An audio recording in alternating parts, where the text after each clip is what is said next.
My wife told her ex, "I should have married you," at our anniversary dinner. I just asked for the check. She didn't know the evidence of their affair was already with my lawyer. She said it right in front of me, in front of the whole restaurant. "I should have married you, Brandon." My wife, Amanda, touching her ex-boyfriend's arm across the table, laughing at something he said, looking at him the way she used to look at me. Our 5th anniversary dinner, the place I'd proposed 5 years ago on one knee with my grandmother's ring. She'd invited Brandon without telling me, said she ran into him in the lobby, asked if he could join us for just one drink. One drink turned into appetizers. Appetizers turned into entrees. Now they were sharing tiramisu while I sat there like a piece of furniture they'd forgotten to move. "Remember that trip to Cancun?" Brandon said. He had perfect teeth, perfect hair, the kind of guy who wore designer watches and said bro unironically. Amanda giggled, actually giggled like a teenager. "Oh my God, the tequila shots. I was so sick the next day." "Worth it though," Brandon said. His hand covered hers on the table, right there, in front of me. I took a sip of wine and said nothing, because I'd known for 2 months. "Let me back up, because you need to understand how I got here, sitting in Bellissimo's, the nicest Italian restaurant in Portland, watching my wife flirt with her ex-boyfriend while I planned the systematic destruction of her life. Amanda and I met 6 years ago at a mutual friend's wedding. She was a bridesmaid. I was a groomsman. We danced. We clicked. 3 months later, we were dating. A year after that, I proposed. She was beautiful, confident, funny. She worked part-time at a yoga studio, teaching classes, managing social media. She said she wanted something low stress, something that allowed her to focus on wellness and balance. I supported it. I was building my own business, a software consulting firm specializing in healthcare systems, 60-hour weeks, high stress, high reward. By our 3rd anniversary, the company was worth $2.3 million. Amanda said she was proud of me, said she loved what I'd built, said she couldn't wait to start a family once things settled down. I believed her. The first red flag came about 8 months ago. Amanda started going to yoga retreats on weekends, Friday through Sunday, usually somewhere expensive, Napa, Big Sur, Sedona. "It's for my teaching certification," she'd say. "I need the training." The retreats were always charged to our joint credit card. $800 here, $200 there. I didn't question it. She was pursuing her passion. That's what supportive husbands do, right? Then came the gym membership. Amanda joined a CrossFit gym downtown, started going every Thursday afternoon, 3-hour sessions. "The evening classes are too crowded," she explained. "I go during off hours." Thursday became sacred. She'd leave at 2 p.m., come home at 6 p.m., hair wet from the shower, face flushed. "Such a good workout," she'd say. I told myself it was great. She was taking care of herself, investing in her health. But then I noticed the credit card charges, not from the gym, from a hotel, the Westin downtown, same room number, 412, every Thursday for 6 weeks, $247 per visit. I checked the location. The Westin was 3 blocks from her CrossFit gym. My stomach dropped. I told myself there had to be an explanation. Maybe she was meeting a friend. Maybe the gym's showers were broken. Maybe I was lying to myself. So I did what any smart person would do when they suspect their spouse is cheating. I hired a private investigator. His name was Ray Martinez, former Portland PD detective, 23 years on the force before he retired and started his own firm. 60 years old, gray beard, the kind of guy who'd seen everything twice. "Most people wait too long," Ray told me during our first meeting. "They ignore the signs, make excuses. By the time they call me, the damage is done." "How long does it take?" I asked. "To get proof? Depends. If she's sloppy, a week. If she's careful, a month. You want photos, video, financial records, phone records, everything?" Ray nodded. "It'll cost you. But if she's taking you for a ride, you'll want documentation. Courts love documentation." I paid him $5,000 up front. He got to work immediately. 2 weeks later, Ray called me. "You're going to want to sit down for this." The evidence was comprehensive, devastating, undeniable. Photos of Amanda entering the Westin at 2:47 p.m. on a Thursday. Photos of Brandon, her ex-boyfriend from college, entering the same hotel at 2:52 p.m., both of them exiting at 5:34 p.m., her hair wet, his shirt untucked. Ray had photos from 6 different Thursdays, same pattern, same room, same man, but it got worse. Ray had somehow gotten Amanda's phone records. There was a second number she called regularly, not her regular iPhone, a burner phone. Ray tracked the number, got the texts. I don't know how. Something about knowing people who know people, but he got them. The messages made me sick. Amanda: "He's working late again. God, I'm so bored." Brandon: "Come over. I'll make it interesting." Amanda: "Can't tonight. Anniversary dinner tomorrow. Have to play the dutiful wife." Brandon: "When are you leaving him?" Amanda: "Soon. I need to figure out the money situation first. He's worth like $2 million.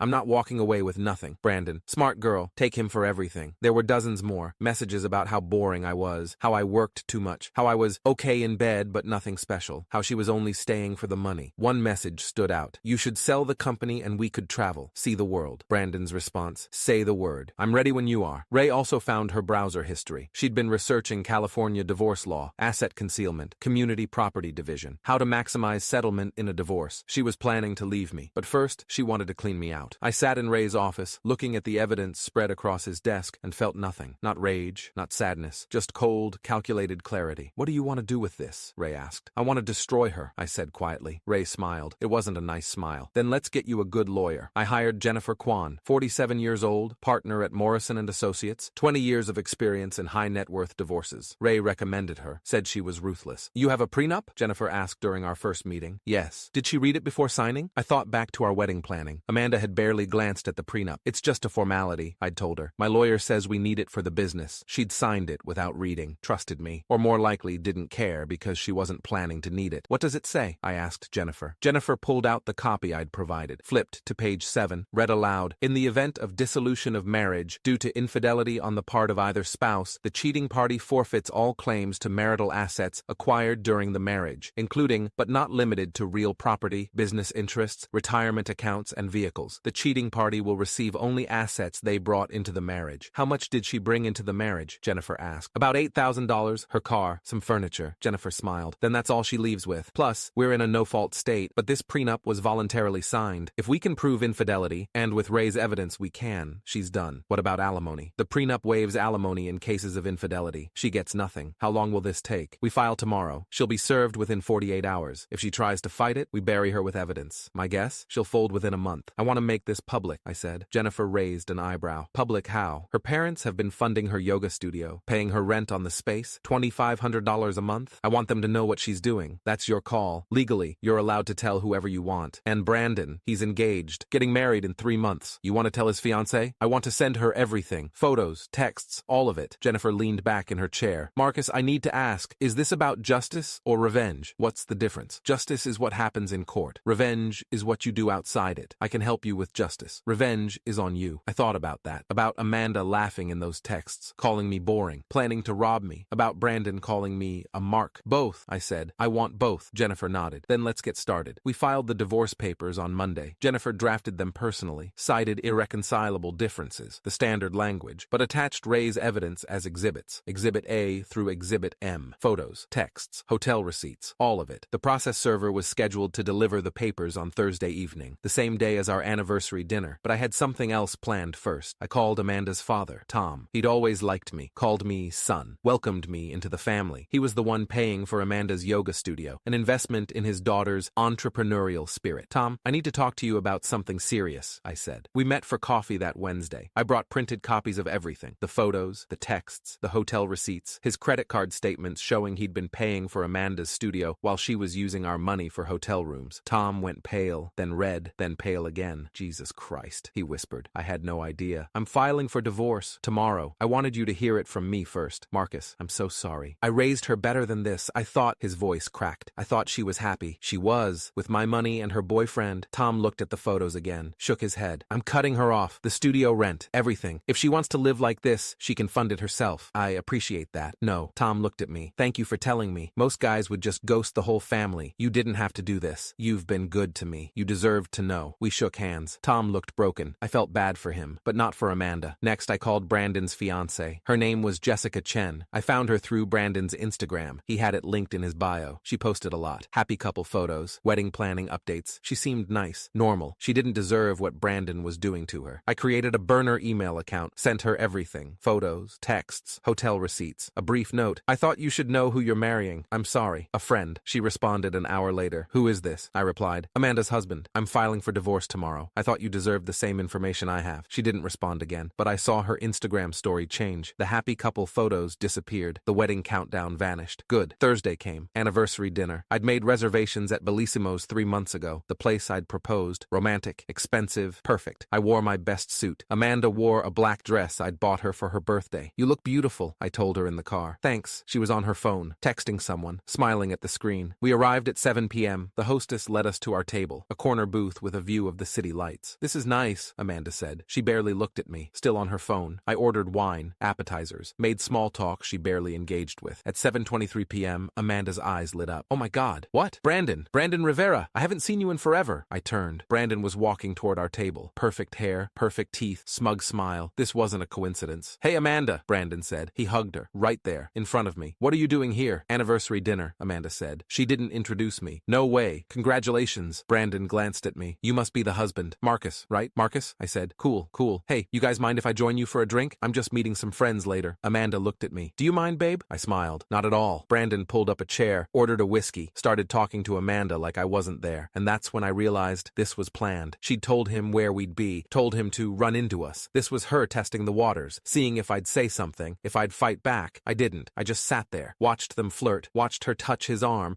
watched her laugh too loud. One drink turned into appetizers, then entrees, then dessert. The whole time, I was recording. My phone was on the table, camera facing them, voice recorder running in my pocket. Everything documented. Remember Cancun? Brandon said, halfway through dessert. Oh my God, Amanda laughed. The tequila shots. Worth it though, Brandon said. He put his hand over hers. She didn't pull away. Remember when we talked about traveling the world? Brandon said. His voice got lower, more intimate. Just taking off. No plans, no responsibilities. God, yes, Amanda said. She looked at me. Some people are too serious about work. They forget to live. Safe is boring, Brandon said. Safe is boring, Amanda agreed. Then she said it, right in front of me. I should have married you, Brandon. Brandon grinned. Not too late to fix that. Amanda laughed, but she wasn't joking. I could see it in her eyes. I picked up my wine glass, took a slow sip, let them think I was checked out. My phone buzzed. Text from Jennifer. Process server is outside your house, standing by. Another text from Ray. Got a great shot of them holding hands. This is gold. I stood up, buttoned my jacket. Where are you going? Amanda asked. She looked annoyed. Home. Early meeting tomorrow. She rolled her eyes. You always have an early meeting. Enjoy your dessert, I said. Brandon raised his glass to me. Thanks for being cool about this, man. Not a lot of guys would be. I looked at him, really looked at him. You're getting married soon, right? To Jessica? His smile faltered. Just slightly. Yeah, 3 months. Congratulations. She seems really nice. From her Instagram. Amanda's face changed. A flicker of confusion. Wait, how do you— Have a good night, I said. I walked toward the exit. Marcus! Amanda called after me. Why are you being weird? I didn't turn around. I sat in my car in the parking lot, waited, watched the restaurant entrance. At 9:47 p.m., my phone buzzed. Jennifer, she's been served. Has the papers. Ray. Brandon's phone is blowing up. Someone told his fiancée. I watched the restaurant door. 3 minutes later, Amanda came running out. Phone pressed to her ear. Her face was red, panicked. Brandon followed 30 seconds later, also on his phone, also panicked. They stood in the parking lot, both screaming into their phones, both realizing at the exact same time that their perfect plan had imploded. Amanda saw me in my car. She ran over, pounded on the window. You bastard, she screamed. You filed for divorce? You sent evidence to my parents? What the hell is wrong with you? I rolled down the window halfway. Happy anniversary, Amanda. I held up my phone, showed her the video I'd been recording all night. Every word, every touch, every insult. My lawyer says this helps with the prenup enforcement, I said calmly. The one you signed without reading. The one that says cheaters get nothing. Her face went white. The prenup. No, you said it was just a formality. It was. Formal protection against exactly this. I started the engine. Oh, and your dad canceled the lease on your yoga studio. Turns out he doesn't fund cheaters. You can't do this. I'll fight it.